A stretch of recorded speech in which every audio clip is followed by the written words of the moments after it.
Ryzen 7 just launched yesterday, and we haven't seen how they are as a whole yet, but Ryzen 7 by itself is pretty freaking good. So I thought, what better time to make a Ryzen build than today? So we're going to use MSRP for this because we don't know exactly how far they're going to be marked up. At least I don't, because I'm not recording this the day of. I'm recording this about a week before.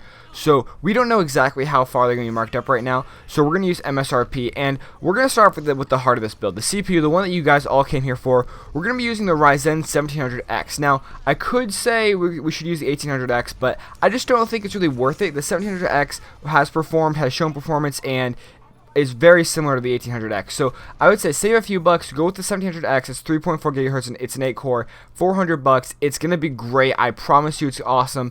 And I think this is probably the best Ryzen 7 CPU. It's a very good price to performance trade-off, and I think that's awesome. So the Ryzen 7 CPUs actually do not come with a processor fan, so I want you to use the Noctua NH-L9A. Now, this is like a lower profile fan. Noctua always makes great fans, and it's about 40 bucks. Now, this fan's going to be awesome, actually, because, like I said, Noctua always makes great fans, but they really kind of cater the overclocking market. They really kind of give it to you. So you'll be able to push this thing to about 3.7 gigahertz, I would assume. That's just my idea. I think that's probably the best thing you can go with. There might be some Cooler Master stuff out by the time this video goes out, but I would go with Noctua. They've always been great. They always do great, and this is going to be a great fan if you choose to use it in your build.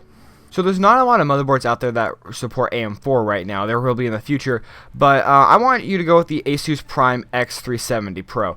This is obviously a great motherboard. Asus makes some awesome stuff, but Asus really caters to the overclocking market, and that's going to go really well with the CPU cooler that kind of does the same thing. You're going to be able to overclock this thing at least 0.2, probably 0.3, maybe even 0.4 gigahertz past its base clock, and that's going to be really awesome with this high-powered CPU. So this is going to be great. Asus always makes great motherboards. It has some nice features in it. It's about 170 bucks, but it's well worth it, I promise you. So I always say RAM is just RAM, and this is just it. RAM is just RAM. Now, I chose the G-Skill Ripjaws V series, 8GB. It's only one stick, but it is DDR4. It's 2666, and I mean, it's not that big of a deal. You probably could go with 2 sticks just to give you that extra bandwidth, but I don't think it'll be that big of a deal. It won't throttle this card that much. It won't be that big of a deal. So go ahead and pick up the one stick, and you should be okay. So I chose the Western Digital Caviar Blue for the 1TB version for the storage in this build. It's just 1TB. It's not that big of a deal. These things are great. They don't really die at all. I've never even heard of one dying. That's not to say they don't die, but I've never heard of one dying. They're good. This one spins at 5400 RPM. You could get the 7200 RPM version, which is obviously better. It's a little bit faster. But something to keep in mind with this 5400 RPM version is that if you get a second drive that runs at 7200 RPM, it will actually throttle itself and go down to 5400 RPM. So you really want to keep that in mind if you plan to upgrade in the future. If you have a 7200 and a 5400, the 7200 will run at 5400 RPM because the second one does too. It's weird. I don't know why it works that way, but that's how it does. So you're going to want to keep that in mind if you plan to upgrade your storage in the future. Now, I stuck with Team Red here for the video card. I chose the RX 480 because it's just a beast at this 1080p gaming, and if you want to stream 1080p, if you want to record 1080p, this processor will do it, and you'll have a lot of fun too. You know, the card will not throttle the CPU at all. It won't bottleneck it. The CPU won't bottleneck the card won't bottleneck the CPU. It will be fine. Everything's going to work perfectly here. This is an XFX version.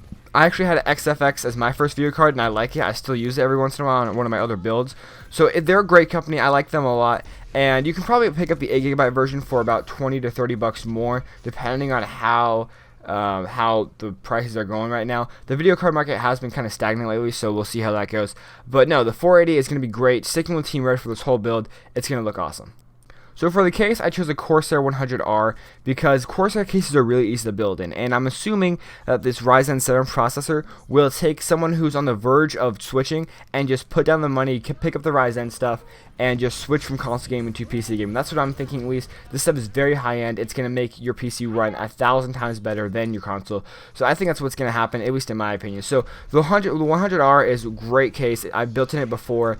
It's very easy to build in my opinion. I think it's an awesome case. It looks pretty good too. It looks pretty sleek. So pick up that, put everything in it. It's going to look awesome. Finally, I chose the EVGA 400 watt 80 plus bronze certified ATX power supply. Now, with a build like this, with a build that's almost $1,000, you would assume that I went with at least a 500, but no, this Ryzen stuff is very power efficient. The RX 480 is actually pretty power efficient as well, so you're only going to be consuming around 345 watts, maybe 375 if you overclock or do whatever, and that's like, that's being crazy. So this is going to be great. 450 watts, it's nice, it looks good, it's EVGA, which makes awesome power supplies, and I think it's going to be really good. It's ATX, just a standard power supply, it's 80 plus bronze. It's fine, nothing crazy, nothing too special, but it's 450 watts, which will give you plenty of room to upgrade if you wanted maybe a 1070 or a 1060 in the future. I hope you guys enjoyed this video because it was kind of rushed, and I do apologize for that. But with that, my name has been Z-Show. If you guys liked this video, if you guys did, go ahead and dislike, then go down in the comments down below and tell me why you really liked it. And I'll see you guys in the next video.